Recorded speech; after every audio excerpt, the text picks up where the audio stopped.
Watch this scene. Watch it carefully. Keep your eye on Bob. He's number 8.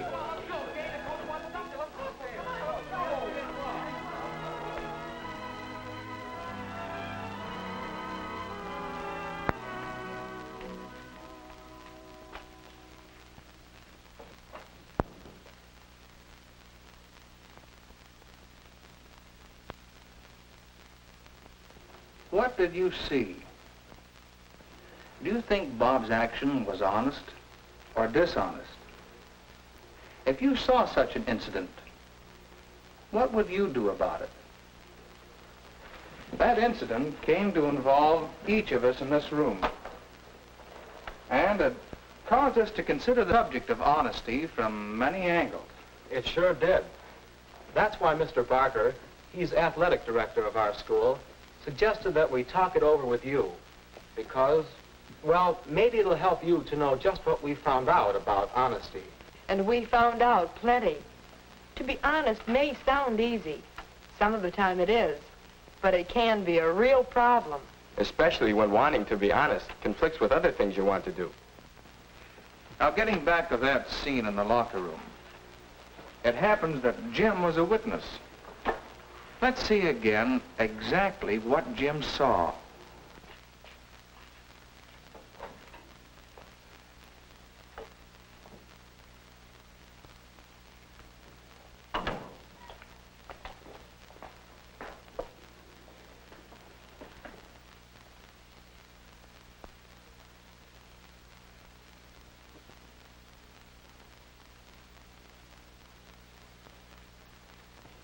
Well, what would you have done? I wanted to do the right thing, the honest thing. But what was it? Question Bob about it? Tell Ben that Bob was in his locker? Report it to Mr. Barker? I didn't know what to do. So, I put off doing anything. That night I didn't get much sleep. The next day at school was awful. I just had to do something, tell somebody. Then, after school, well, I guess when you're in a state like that, it doesn't take much to set you off. Say, it's Bob. Yeah, looks like he's buying himself a present. Sure does. Let's ask him over. Let's not. How come? That money he's spending, I know where he got it. In the locker room yesterday, after he thought everybody had gone, I saw Bob take something from Ben's pants pocket. I was late dressing, I saw it. I guess it doesn't take a detective to figure out where he got the money to buy that pen. But, Bob, I can't believe it. Did you ask Ben if he was missing any money? Not yet. Have you reported it? Not yet.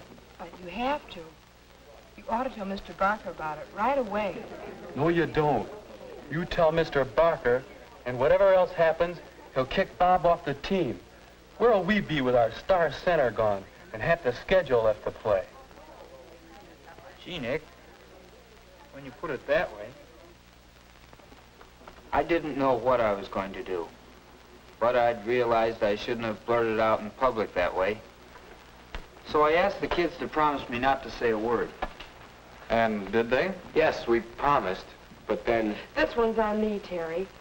Here's what happened. After Jim and Nick left the drugstore, Terry and I talked about what Jim had told us until, Terry, there's nothing for you to do but tell Mr. Barker about Bob. But we promised Jim. A promise to tell a lie doesn't count. I didn't promise to tell a lie. It's the same thing. I can't understand your being so calm about having a thief on your team. It's your duty to tell Mr. Barker, and if you don't, I will.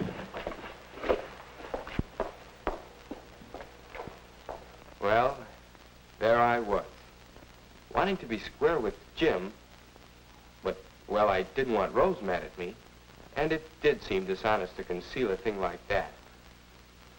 So at practice the next day, I'd made up my mind to speak to Mr. Barker. I don't know just how I was going to say it, but Nick and Jim had seen me. They moved in fast to keep me from talking. Well, I didn't get to speak to Mr. Barker that day. I'm not sure I wanted to. Anyway, When I found out what happened, I marched right into this office the next day and told Mr. Barker. Now, you've seen what actually happened. What Jim saw. Well, here's the picture I described to Mr. Barker.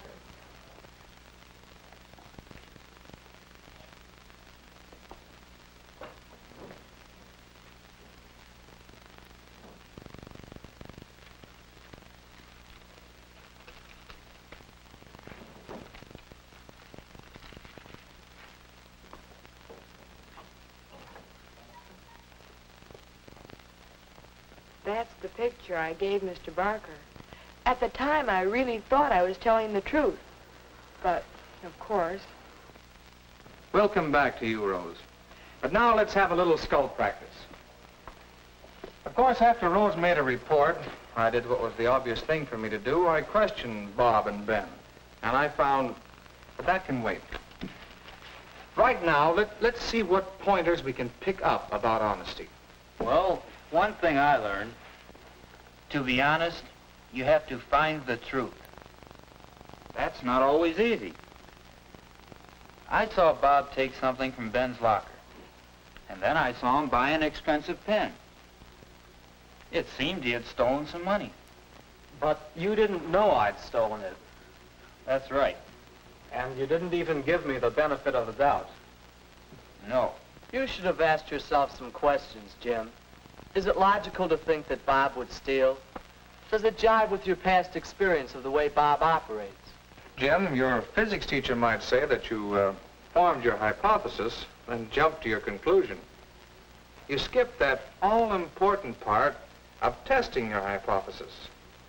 Sometimes it takes a lot of testing to find the truth. But now can we draw up another general principle about honesty?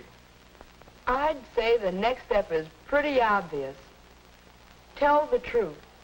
Is it that simple? No, I don't think it is simple. And certainly the way I described Bob slinking in and taking the money, that wasn't the truth. At least, not the way Jim told me the story. Maybe it was my fault. I wasn't careful to tell you exactly what I saw. Let's call it express the truth. We mean being careful that what you say is the truth. And also being careful when you talk about a thing, being sure that people understand what you mean. but there's something more to being honest than just telling the truth. When I promised Jim not to say anything, and then went to you intending to talk, wasn't that dishonest? And what about me? Maybe I wasn't honest when I broke it up and wouldn't let him tell. We said at the start that honesty often involves conflicts. Let's think back. It seems to me, Terry, that your intentions were honorable. Your conflict was between your pledge to Jim and your own sense of doing what was right. You believed you were doing the right thing, but Nick stopped you. There's a good deal to be said for his intentions, too. He was thinking of the good of the team.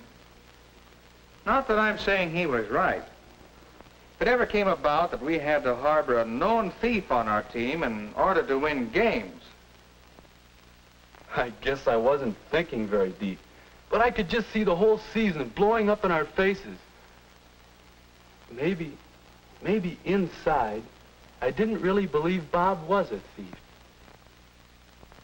inside, I think that's the clue to this bigger thing we're seeking. How's this?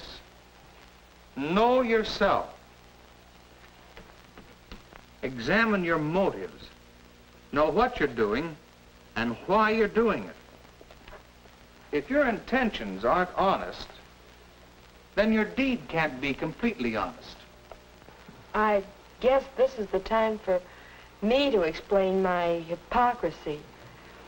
When I came in to tell Mr. Barker about Bob, I started by saying certain things.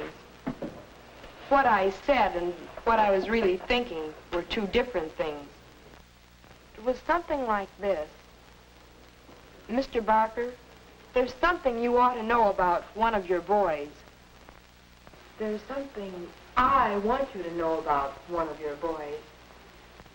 The boys won't say anything, so I feel I must be honest and tell you.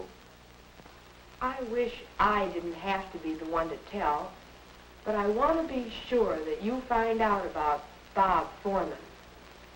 And when you do, I can just see it. You'll kick Bob off the team, and Terry will become the regular center. My Terry. All he needs is a chance.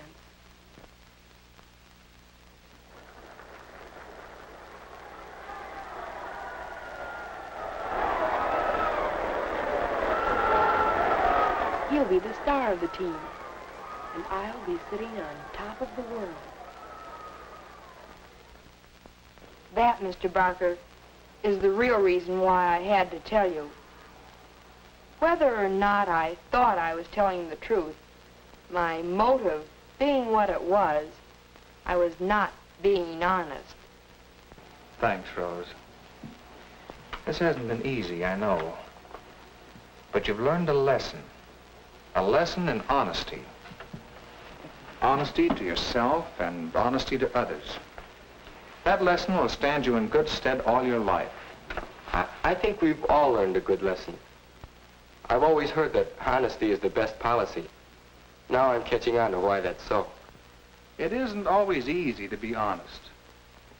But when you have a problem involving your own honesty, it'll help you to remember these 3 pointers.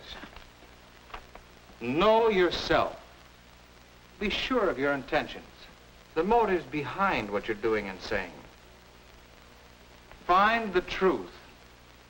Test it in the light of past experience and by checking in every way you can. And express the truth. Make sure you say what you mean to say. And make sure your meaning is clear to your listeners. Now, Bob, tell us the truth. What really happened? Well, as for that fancy pen, I'd wanted just such a pen for a long time. And I bought it with money my aunt gave me for my birthday. And as for what happened in the locker room, well, it was this way. As soon as I finished dressing, I headed out into the gym. Then I remembered something and came back. I looked around for Ben, but he wasn't there. So I went to his locker. You see, Ben had been doing sound effects for the school radio program that morning. And he had borrowed something we'd need in practice. That's all. Honest.